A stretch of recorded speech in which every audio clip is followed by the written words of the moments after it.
ഇന്ന് നമ്മൾ ചെയ്യാൻ പോകുന്നത് ഉന്നക്കായ ചെയ്യാൻ പോകുന്നത്. ഉന്നക്കായ എന്ന് പറയുമ്പോൾ പല രീതിയിൽ ചെയ്യും. എന്നാന്ന് വെച്ചാൽ ഓരോരുത്തർക്കും ഓരോ രീതി എന്ന് പറയില്ലേ, എന്ന് പറയുന്ന പോലെ പല രീതിയിലാണ് ചെയ്യുന്നത്. പക്ഷേ ഇവിടെ ഞാൻ ചെയ്യാൻ പോകുന്നത് കുറച്ച് ഡിഫറെൻ്റ് ആയിട്ടാണ് ചെയ്യുന്നത്. എൻ്റെ രീതിയിലാണോ എന്ന് ചോദിച്ചാൽ കുറച്ച് എൻ്റെ രീതിയിലാണ്. പക്ഷേ എന്നാൽ അതെന്താ പറയുക, കുറച്ചൊരു മലബാർ സൈഡിലേക്ക് ആ ഒരു പലഹാരം വരികയും വേണം. കാര്യം ഉന്നക്കായ കഴിക്കാത്ത ഒരു ആൾക്കാരും കാണുമല്ലോ. ഈവൻ അത് ഇന്ന മതം എന്നില്ല, എല്ലാവർക്കും ആ ഒരു ഉന്നക്കായുടെ സ്വാദ് എന്ന് പറഞ്ഞാൽ അത്ര നല്ലതായിട്ട് അറിയാം. അതുകൊണ്ട് നമുക്ക് അതിനകത്ത് ഒരുപാട് എന്താ പറയുക മാറ്റങ്ങൾ വരുത്താൻ പറ്റില്ല, പരിഷ്കാരങ്ങൾ വരുത്താൻ പറ്റില്ല, ഒന്നും ചെയ്യാൻ ഒക്കെയല്ല. അത് എന്താണോ ദാറ്റ്സ് ട്രഡീഷണൽ എന്താ പറയുക ഒരു പലഹാരമാണ്. അപ്പം അതിനെ ഒരുപാടിട്ട് നമ്മൾ പലതൊക്കെ ചേർത്തേച്ച് ഇല്ലാതാക്കി കളഞ്ഞുകൊണ്ടല്ലോ അതിൻ്റെ രുചിയെ പോവേ. ഇന്ന് ഞാൻ ചെയ്യാൻ പോകുന്ന ഒരു രീതി എന്ന് വെച്ചാൽ, ഇത് ഉന്നക്കായ എന്ന് പറയുന്നത് ഞാൻ പറയാൻ കാര്യം വെച്ചാൽ അത് അതിൻ്റെ ഫില്ലിങ് ഓരോരുത്തർ ഓരോ രീതിയിലാണ് ചെയ്യുന്നത്. ചിലർ മുട്ട സ്ക്രാമ്പിൾ ചെയ്ത് വെക്കാറുണ്ട്, ചിലർ അണ്ടിപ്പരിപ്പ് മുന്തിരിങ്ങയും മാത്രം നെയ്യിൽ വറുത്തിട്ട് വെക്കാറുണ്ട്. ഇതൊന്നുമല്ല, ചിലരാണെങ്കിൽ ഏത്തപ്പഴം പുഴുങ്ങിയേച്ച് അതിനകത്തോട്ട് മുഴുവനായിട്ട് കുഴച്ചേച്ച് ഉന്നക്കായുടെ ഷേപ്പിൽ ചെയ്യാറുണ്ട്. ഇതെല്ലാം നമ്മുടെ ഇഷ്ടമാണ്. ഇതെന്നാ നമുക്ക് വേണ്ടിയെന്ന് വെച്ചാൽ അതിൻ്റെ ഏനം പോലെ ഏത് ഫില്ലിങ്ങാണ് നമുക്ക് കഴിക്കാൻ ഇഷ്ടം എന്ന് തോന്നുന്നതെന്ന് വെച്ചാൽ അതെടുത്താൽ മതി. ഇപ്പോൾ ചിലപ്പോൾ നോമ്പ് കഴിഞ്ഞേച്ച് നമുക്കൊരു മുട്ട കഴിക്കാനായിരിക്കും ഇഷ്ടം, എന്നാൽ ഏത്തപ്പഴത്തിനോട് കൊതിയുണ്ട്. അങ്ങനെ ആണെങ്കിലും നമ്മൾ ഫില്ലിങ് ഏത്തപ്പഴത്തിനകത്ത് വയ്ക്കും, ഏത്തപ്പഴത്തിനകത്ത് മുട്ടയുടെ ഫില്ലിങ് വയ്ക്കും. അതും ഈ പറഞ്ഞ പോലെ വലിയ വ്യത്യാസമൊന്നുമില്ല. നമ്മൾ ഈ ചെയ്യുന്ന ഫില്ലിങ്ങിൻ്റെ കൂടെ ഒരു ഇൻഗ്രീഡിയൻറ്റ് മാറ്റി വെച്ചാൽ ആ ഇൻഗ്രീഡിയൻ്റ് ഒക്കെ കയറ്റത്തേ ഉള്ളൂ. അപ്പോൾ ഇതിലെല്ലാം കൺഫ്യൂഷൻ മാറ്റാനായിട്ട് നമുക്ക് ആദ്യം ഒരു കാര്യം ചെയ്യാം. ഇതിന് എന്നൊക്കെ വേണ്ടതെന്ന് നോക്കാം, അതല്ലേ അത്യാവശ്യം.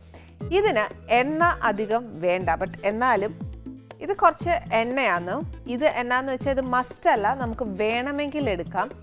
നെക്സ്റ്റ് എന്നാന്ന് വെച്ചാൽ കുറച്ച് തേങ്ങ തിരുമിയതാ, കുറച്ച് മുട്ട, നെയ്യ്, അരിപ്പൊടി, ഏലക്ക പൊടിച്ചതാണ്, കുറച്ച് പഞ്ചസാര, അണ്ടിപ്പരിപ്പ്, മുന്തിരിങ്ങ, പിന്നെ കുറച്ച് ഏത്തപ്പഴം പുഴുങ്ങിയതാണ്. കുറച്ച് പഴുത്ത ഏത്തപ്പഴം ആണെങ്കിൽ അത്രയും നല്ലതാണ്. പിന്നെ എന്നാ ചെയ്യേണ്ടതെന്ന് വെച്ചാൽ ഏത്തപ്പഴം ഒരുപാട് നമ്മൾ എന്നാ അറിയുമോ, ഏത്തപ്പഴം പുഴുങ്ങി വെച്ച് കുറച്ച് നേരം അത് ആറാനായിട്ട് വെച്ചതിന് ശേഷം ചപ്പാത്തിക്ക് കുഴയ്ക്കുന്ന പോലെ കുഴച്ചെടുക്കണം. ഇനി സപ്പോസ് ഏത്തപ്പഴം ഒരുപാട് പഴുത്തതാണ് എങ്കിൽ ആ ഉന്നക്കായ്ക്ക് അതിൻ്റേതായ ടേസ്റ്റ് വരും. കാര്യം എന്നാന്ന് വെച്ചാൽ അതിന് തന്നെ ഒരു മധുരം ഇല്ലേ, അന്നേരം അത് വെച്ച് തന്നെ ഉന്നക്കായ ഉണ്ടാക്കുമ്പോഴത്തേന് അതിനായിട്ട് ഒരു ടേസ്റ്റ് ഉണ്ട്. അതല്ല സപ്പോസ് നമുക്ക് എപ്പോഴും ഒരുപോലെ ഇരിക്കുകയല്ല, ചിലപ്പോൾ പച്ച ഏത്തക്ക കിട്ടിയെന്നിരിക്കും. അങ്ങനെയാണെന്നുണ്ടെങ്കിൽ ഏത്തക്ക നല്ലവണ്ണം വേവിക്കണം. നല്ലതെന്ന് വെച്ചാൽ നമുക്ക് ചപ്പാത്തിക്ക് കുഴയ്ക്കുന്ന പോലെ കുഴയ്ക്കാനുള്ള അതിനകത്തോട്ട് നമുക്കൊന്നും ചേർക്കാൻ ഒക്കുകയില്ല. അപ്പോൾ പച്ച ഏത്തക്ക ഒരുമാതിരി പഴുത്ത് വരുന്ന ഏത്തക്ക ആണെന്നെങ്കിൽ ഈ പറഞ്ഞ പോലെ നല്ല പ്രഷർ കുക്കറിലിട്ട് നല്ലോണം വേവിച്ചോ. സാധാരണഗതിയിൽ വേവിച്ചു കഴിഞ്ഞാൽ അതിനകത്തെ കറുപ്പൊക്കെ ഒന്ന് മാറ്റിയേച്ച് അതിൻ്റെ നാരെല്ലാം മാറ്റിയേച്ച് അത് ഉണ്ടാക്കുന്നത്. നമുക്ക് വീട്ടമ്മമാർക്ക് പൊതുവേ എല്ലാത്തിനും നേരം കുറവാന്നുള്ളൊരു പരാതിയുണ്ട്. അപ്പോൾ എന്നാ ചെയ്യുന്നത്, അത് മാറ്റിയില്ലേലും കുഴപ്പമൊന്നുമില്ല. ഇത് എന്നാ പറയുക, മലബാർ സൈഡിലുള്ള ഉമ്മമാർ കാണുവാണ് എന്നോട് ക്ഷമിക്കണം. കാര്യം എല്ലാവരും എന്നാണെന്നറിയോ ധൃതി പിടിക്കുന്ന കാര്യമാണ് പറയുന്നത്. അന്നേരം അവർക്കും ഇതൊക്കെ ഒരു നോമ്പ് തുറക്കുന്ന സമയത്ത് ഉണ്ടാക്കാൻ വേണ്ടിയിട്ട് ഒരു എളുപ്പവഴി പറയുന്നതേ ഉള്ളൂ. ആ നാരെടുക്കണം എന്നില്ല, അതായിട്ട് ചേർത്ത് കുഴയ്ക്കാം. ഇനി ഇതെല്ലാം പോയിട്ട് ഭയങ്കരമായിട്ട് പഴുത്തൊരു ഏത്തപ്പഴം കിട്ടുവാന്നുവെങ്കിൽ ചിലപ്പോൾ നമ്മൾ പുഴുങ്ങി എടുക്കുമ്പോഴത്തേക്ക് അതിനകത്ത് ഭയങ്കര വാട്ടറി കണ്ടൻറ്റ് കൂടുതൽ കാണുമേ.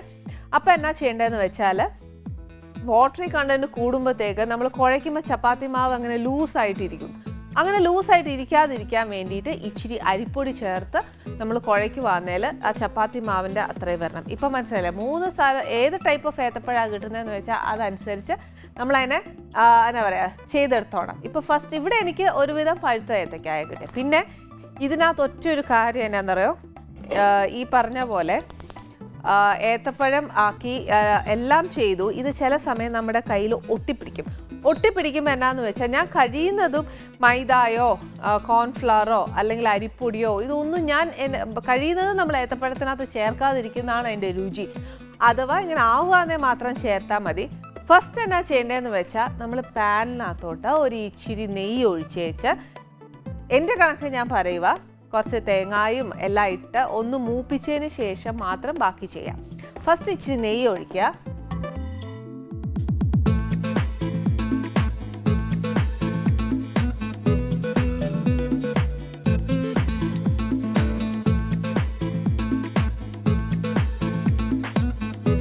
നെയ്യ് ചൂടായി കഴിയുമ്പോൾ കുറച്ച് അണ്ടിപ്പരിപ്പ്,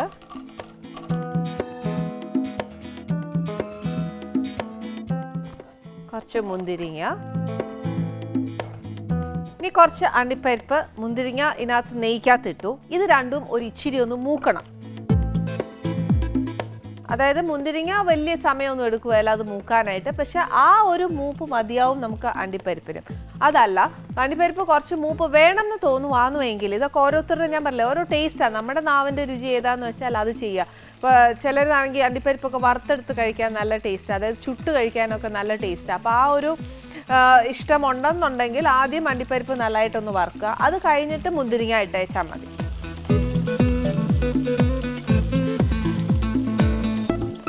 ചിലപ്പോൾ നമ്മളിത് വറുക്കുമ്പോഴത്തേനുണ്ടല്ലോ നമ്മുടെ ആ പരുവം തെറ്റിപ്പോവേ. അതുകൊണ്ടാണ് ഞാൻ പറഞ്ഞത് നമ്മുടെ ഏനനുസരിച്ച് അതങ്ങ് ചെയ്താൽ മതി.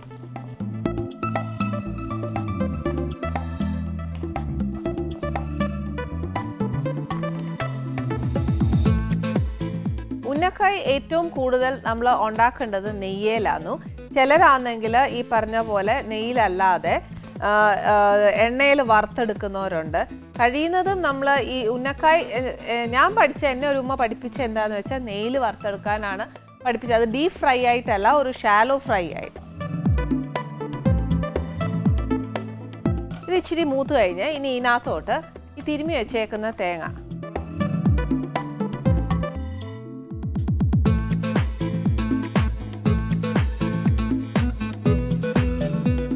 ഏറ്റവും നല്ലത് ഒരു പച്ച തേങ്ങയാണെങ്കിൽ ഏറ്റവും നല്ലതാണ്, നല്ല ടേസ്റ്റാണ്.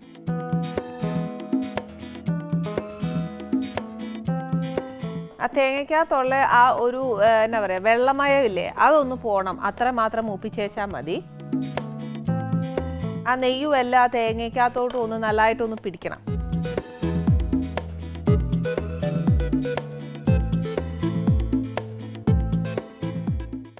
ഇപ്പോൾ തേങ്ങ ഒരു ഇച്ചിരി മൂത്ത് കഴിഞ്ഞ് ഇനി എന്നാ ചെയ്യേണ്ടതെന്ന് വെച്ചാൽ നമുക്ക് മധുരമില്ലേ അതനുസരിച്ച് ഇതിനകത്തോട്ട് ചേർക്കുക. കുറച്ച് മതിയെങ്കിൽ അത് മതി. ഇനി പച്ച ഏത്തക്ക ആണെന്നുവെങ്കിൽ ഏത്തക്ക കുഴയ്ക്കുന്ന സമയത്ത് ഇച്ചിരി മധുരവും കൂടി ഇട്ടു, അല്ലെ ഒട്ടും മധുരം കാണുകയല്ലേ.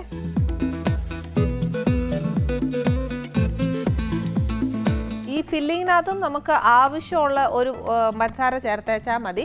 ഇതിന് അളവെന്നൊക്കെ പറയുവാണെങ്കിൽ നമ്മൾ എടുക്കുന്ന ആ ഒരു ക്വാണ്ടിറ്റി നമ്മളെല്ലാം ഇളക്കി കഴിഞ്ഞ് കഴിയുമ്പോഴത്തേക്ക് അതിന് ഇച്ചിരി ഒന്ന് മധുരം നോക്കുക. ആ മധുരം എത്ര പോരാൻ തോന്നുവാണെങ്കിൽ നമ്മൾ നമ്മുടെ അളവിനനുസരിച്ച് ചേർക്കുകയല്ലേ എന്ന് പറഞ്ഞുകൊണ്ട് അതനുസരിച്ച് ചേർത്തേച്ചാൽ മതി. പഞ്ചസാര ചേർത്ത് കഴിഞ്ഞാൽ പിന്നെ ഓഫ് ചെയ്തേക്കണം, അല്ലെ പിന്നെ അങ്ങ് കാരമലൈസ് ആയി പോകും പഞ്ചസാര. ഇതിൻ്റെ കൂട്ടത്തിൽ നമുക്ക് കുറച്ച് ഏലക്കാപ്പൊടി,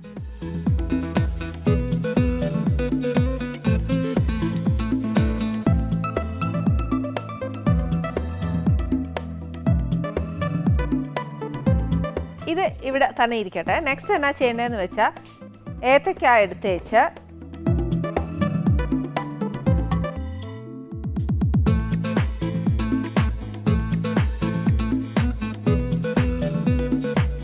ഏത്തക്ക കുറച്ച് കട്ടിയാണെങ്കിൽ ഇതേപോലെ കുറച്ച് നെയ്യ് ചേർത്ത് നല്ലതായിട്ട് അതിനെ കുഴയ്ക്കണം. അപ്പം നമ്മുടെ കയ്യിലൊന്നും അത് പറ്റിപ്പിടിക്കുകയില്ല.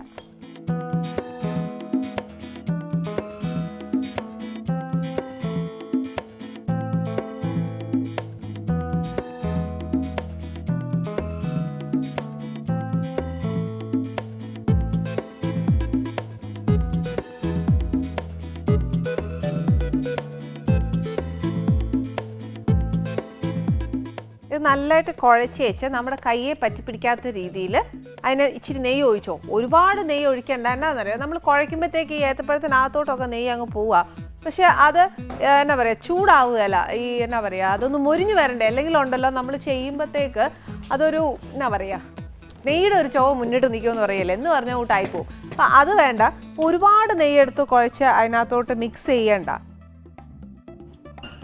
ഇനി അടുപ്പിനകത്തോട്ട് ഒരു പാൻ വെച്ച് വെച്ചാൽ സാധാരണഗതി എല്ലാവരും ചെയ്യുന്ന എന്നാന്നറിയാവോ, ചില രീതിയിൽ ഇതിപ്പോൾ എൻ്റെ രീതിയിൽ ആ ഉമ്മ പഠിപ്പിച്ച മാതിരിയാണ് ഞാൻ പറയുന്നത്. ചിലത് എങ്ങനെയാണെന്ന് വെച്ചാൽ നമ്മൾ എണ്ണ ഒഴിച്ച് വെച്ച് നിറച്ച് എണ്ണ ഒഴിച്ച് വെച്ച് അതിനകത്തോട്ട് മുട്ടയുടെ വെള്ള അടിക്കും. മുട്ടയുടെ വെള്ള അടിച്ച് വെച്ച് ഈ നമ്മൾ ഉണ്ടാക്കുന്ന ഉന്നക്കായ് കയ്യിൽ വെച്ച് പരത്തി അതിൻ്റെ ഷേപ്പ് ആക്കി വെച്ച് മുട്ടയുടെ വെള്ളയിൽ മുക്കി എണ്ണയിലിട്ട് വറുത്ത് കോരുകയാണ് ചെയ്യുന്നത്. പക്ഷേ അത് അത്രയും എണ്ണ വേണ്ടാന്നുണ്ടെന്നുണ്ടെങ്കിൽ വേണ്ട, അല്ലെന്നുണ്ടെങ്കിൽ മുട്ട ഉപയോഗിക്കണം എന്നുണ്ടെങ്കിൽ ഇതിനെ ഒന്ന് സ്ക്രാമ്പിൾ ചെയ്തിട്ട് അണ്ടിപ്പരിപ്പ് മുന്തിരിങ്ങയും മാത്രം നെയ്യിൽ വറുത്ത് ഈ മുട്ടയും കൂടെ അതിനകത്ത് വെക്കാം ഫില്ലിംഗ് ആയിട്ട്. ഇപ്പം ഞാൻ ഈ മുട്ട എടുത്ത് എന്നാന്ന് വെച്ചാൽ നിങ്ങൾക്ക് ആ രണ്ട് കാര്യവും പറഞ്ഞു തരാൻ വേണ്ടിയിട്ടാണ്. അല്ലാതെ ഇപ്പോൾ ഈ മുട്ട എണ്ണ ഉപയോഗിക്കാത്ത എന്ന് ചോദിക്കരുത്. ഇത് എൻ്റെ ഒരു സംശയം മാറാനായിട്ട് വേണ്ടി ഞാനൊന്ന് പറഞ്ഞു തരാൻ വേണ്ടി എടുത്ത്. അതേപോലെ അരിപ്പൊടിയാതെ ഒരുപാട് നമ്മൾ വെള്ളം പോലെ ഇരിക്കുന്ന ഒരു ഏത്തപ്പഴം കുഴച്ചെടുക്കുവാന്നേ ചേർക്കാനുള്ളത് മാത്രം. അരിപ്പൊടിയൊക്കെ ഒത്തിരി ചേർക്കല്ല. നമ്മൾ മാവ് പോലെ കുഴയ്ക്കുമ്പോൾ ഇത് നമ്മൾ ബോളായിട്ട് എടുക്കുന്നത്. അപ്പോൾ ഉള്ളിൽ ചിലപ്പോൾ ഈ അരിപ്പൊടിയൊക്കെ അങ്ങനെ ഇരിക്കും. അപ്പോൾ കഴിയുന്നതും ഏത്തപ്പഴം മാത്രം എടുക്കുന്ന ഏറ്റവും നല്ല. ഇപ്പം ഇവിടെ ഞാൻ ചെയ്യാൻ പോകുന്നത് നെയ്യിലാണ്.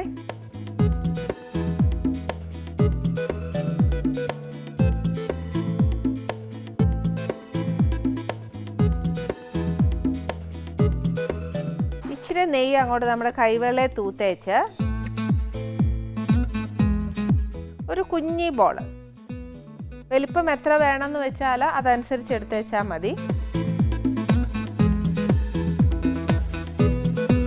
എന്നുവെച്ച് നല്ല അസലായിട്ട് അത് പരത്തുക.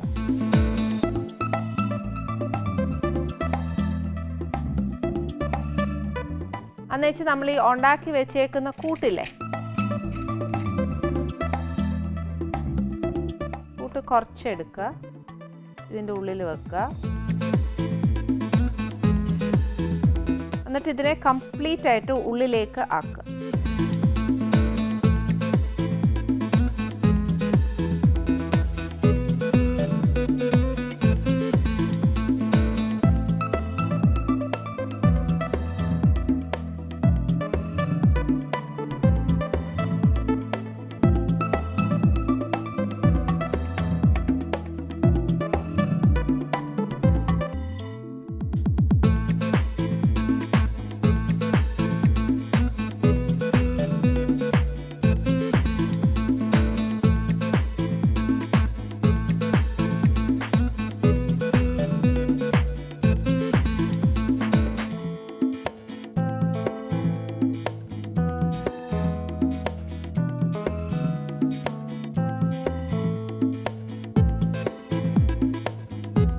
ഇതേപോലെ ഈ ഷേപ്പിൽ നമുക്ക് ഏതാന്ന് വെച്ചാൽ വലിപ്പം കുറവോ അല്ലെങ്കിൽ കുഞ്ഞാക്കുകയാണെങ്കിൽ അങ്ങനെ ഏതാച്ചാൽ നമ്മുടെ ഇഷ്ടത്തിന് ചെയ്യാം.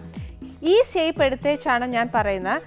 ശരിക്കും പറഞ്ഞാൽ മുട്ടയിൽ മുക്കിയെടുക്കുക, അല്ലെന്നുണ്ടെങ്കിൽ ഈ പറഞ്ഞ പോലെ നെയ്യിൽ വറുത്തെടുത്തിട്ട് ഷാലോ ഫ്രൈ ചെയ്താൽ മതി. ഇല്ലെങ്കിൽ അതിനുള്ളൊരു കോൺഫിഡൻസ് നമുക്ക് പോരാ, ഇത് പൊട്ടിപ്പോകുമെന്ന് നമുക്ക് സ്വയം തോന്നുവാന്നുവെങ്കിൽ മുട്ടയ്ക്കകത്ത് മുക്കി നല്ലോണം വറുത്തെടുത്താൽ മതി. എണ്ണ ഒഴിച്ചിട്ടോ അല്ലെന്നുണ്ടെങ്കിൽ നെയ്യിൽ വറുത്താലും മതി. ഇതെല്ലാം നമ്മുടെ ഇഷ്ടം. ധൃതി കൂട്ടി എന്തായാലും വറുക്കാൻ പറ്റത്തില്ല. കാര്യം എന്നാണെന്നറിയാവോ, അത് ആ പാനയിൽ ഒട്ടിപ്പിടിക്കും. ചീനച്ചട്ടി ആന്നേലും അത് ഒട്ടിപ്പിടിക്കും. അതിൻ്റേതായ സമയം കൊടുത്തില്ല എന്നുണ്ടെങ്കിൽ അവസാനം ഉന്നക്കായുടെ പകുതി ഭാഗം ചീനച്ചട്ടിയെ കാണും, പകുതി നമ്മുടെ കാണും. അപ്പോൾ ഇച്ചിരി ക്ഷമയോടുകൂടി അത് വറുത്തെടുക്കാനൊക്കത്തുള്ളൂ. പിന്നെ ഏത്തപ്പഴമാന്നു നമ്മൾ വിചാരിക്കുന്ന പോലെ ചപ്പാത്തി മാവ് പോലെ കുഴയ്ക്കാനൊക്കെ ഞാൻ പറഞ്ഞു. പക്ഷേ നമ്മൾ വിചാരിക്കുന്ന അത്രയും എളുപ്പമല്ല ഈ ഒരു ഏത്തപ്പഴം കുഴച്ചെടുത്ത് പരത്തി അതിനകത്ത് ഫില്ലിങ് വെച്ചിട്ട് എടുക്കുക എന്ന് പറയുന്നത് അത്ര എളുപ്പമുള്ള കാര്യമല്ല. ഇച്ചിരി ക്ഷമയോടുകൂടി ചെയ്യണം. ആദ്യം ഞാൻ ഇതൊന്ന് പതുക്കെ പതുക്കെ വറുത്തെടുക്കട്ടെ.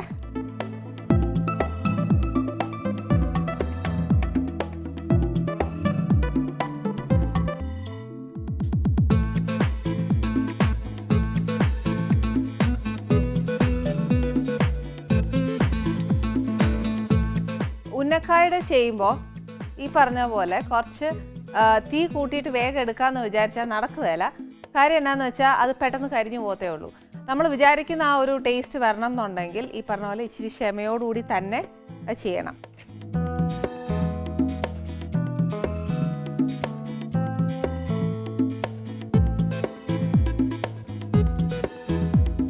ഇനി ഇത് എന്നാ ചെയ്യണമെന്നോ, ഒരു ചെറിയ ബ്രൗൺ കളർ ആവുകയല്ലേ, അതനുസരിച്ച് നമ്മൾ അതിനെ മൂപ്പിച്ചെടുത്താൽ മതി.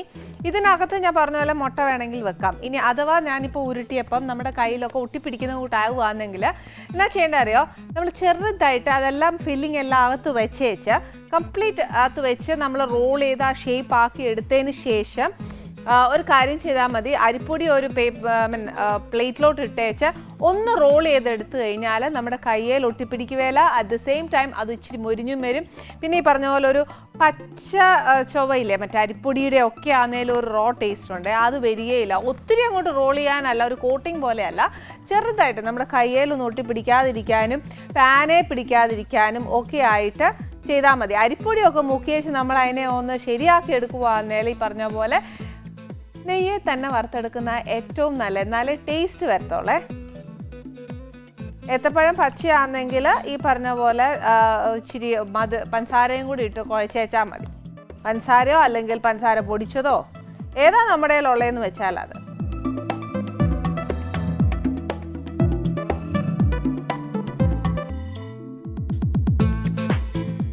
ഇത് ശരിക്കും നോയമ്പ് തുറക്കുന്ന സമയത്ത് എല്ലാ മുസ്ലിം കമ്മ്യൂണിറ്റിയിലുള്ള ആൾക്കാരും ഉണ്ടാക്കുന്ന, ഇപ്പം അങ്ങനെയൊന്നുമില്ല, ഇന്ന മതക്കാർക്ക് ഇത് ഉണ്ടാക്കാവുള്ളൂ, അവരുടെ പലഹാരം മാത്രമാണ് എന്നൊന്നുമില്ല. ഇത് നല്ല ടേസ്റ്റാണ്. ഇതിനൊരു ബ്രൗൺ കളറാക്കി എടുത്തേച്ചാൽ മതി. അരിപ്പൊടി തൂക്കുന്നതുകൊണ്ട് കുറച്ചൊരു സമയം എടുക്കും അത് ഒന്ന് മൂത്ത് വരാനായിട്ട്. എന്നാലും ഒരുപാട് നല്ല കട്ട്ലേറ്റ് പോലത്തെ ബ്രൗൺ അല്ല, ചെറിയ ഒന്ന് ബ്രൗൺ ആയിട്ട് വന്നേച്ചാൽ മതി.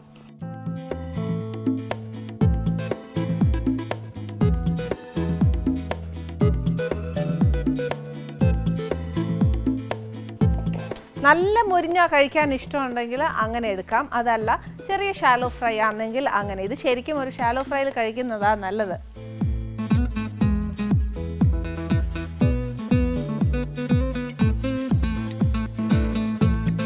ഇതൊരു ലേശം എൻ്റെ കണക്കിനുള്ള ഒരു മൂപ്പായിട്ടുണ്ട്.